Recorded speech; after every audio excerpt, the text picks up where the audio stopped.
Join Connor Scherer, Associate Director of Building Safety at Centrick, as he talks all things building safety, in line with the Building Safety and Fire Safety Act. Explore the changes in both responsible and accountable persons, as well as how Centrick is supporting RMCs, freeholders, landlords and developers ensure compliance in an ever-changing landscape. I'm Connor Scherer, I'm Associate Director of Building Safety at Centrick, looking after our building safety and compliant function that operates group-wide.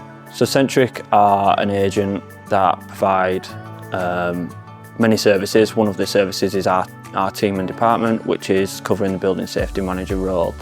The responsible person under the fire safety order, which is a significant piece of legislation, come into place, and ultimately the Fire Safety Act changed in 2021, which clarified the premises that it applied to and also brought the scope for external wall systems and flat doors into the maintenance perspective. So the Building Safety Act then came in after 7 years later, after the Grenfell tragedy, and that was a recommendation on the report, which is known in the industry as the Hackett report. So the Building Safety Regulator, on the back of them recommendations, has come into place for 18-metre plus buildings, and the managing agent and the building's owner are having to accept responsibility and accountability and improve the safety culture around the management of assets in the UK, primarily England. So the principal accountable person is an area that has come into place on the back of this, and the principal accountable person is the ultimate owner and responsible person for the safety of that building. They cannot delegate their responsibilities, but they can utilise experts such as Centrick to help complete their requirements under the Act. Failure to register was an offence, and that's why last year, by the 1st of October, around 12,500 buildings in England were registered.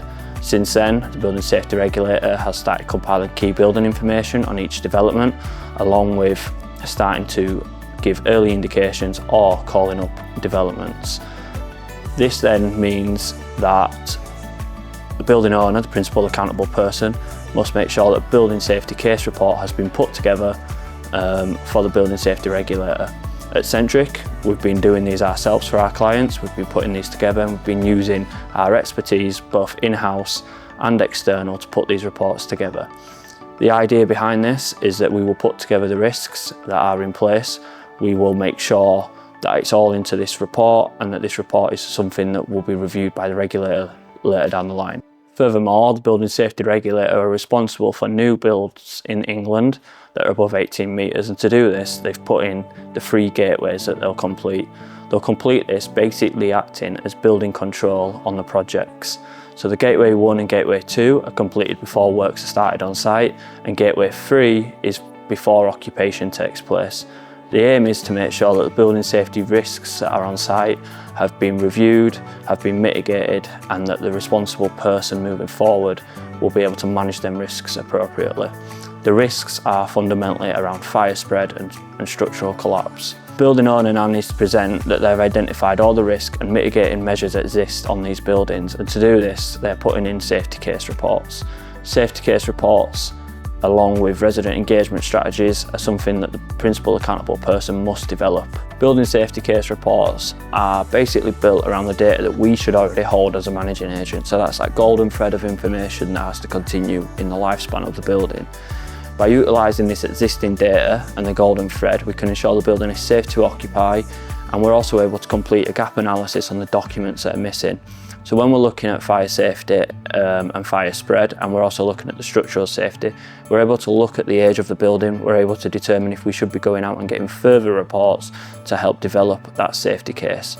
During this, we'll also develop a resident engagement strategy.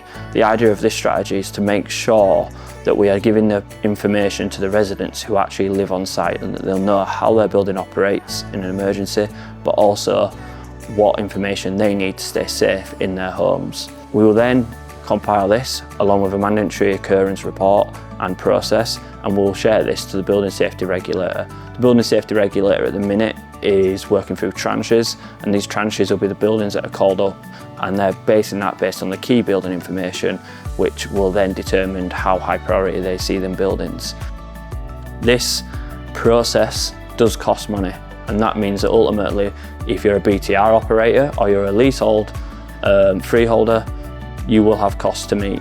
These costs are covered under the Act and will primarily come from the service charge or from clients' budgets. When it's called up, you're given 28 days to submit.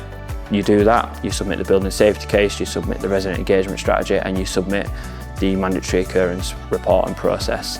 Once you've got that submitted, the building safety regulator will then assess, and if they're satisfied, they'll issue an assessment certificate, which you'll then display in your lobbies, which gives residents on site the peace and comfort that the building is being appropriately managed.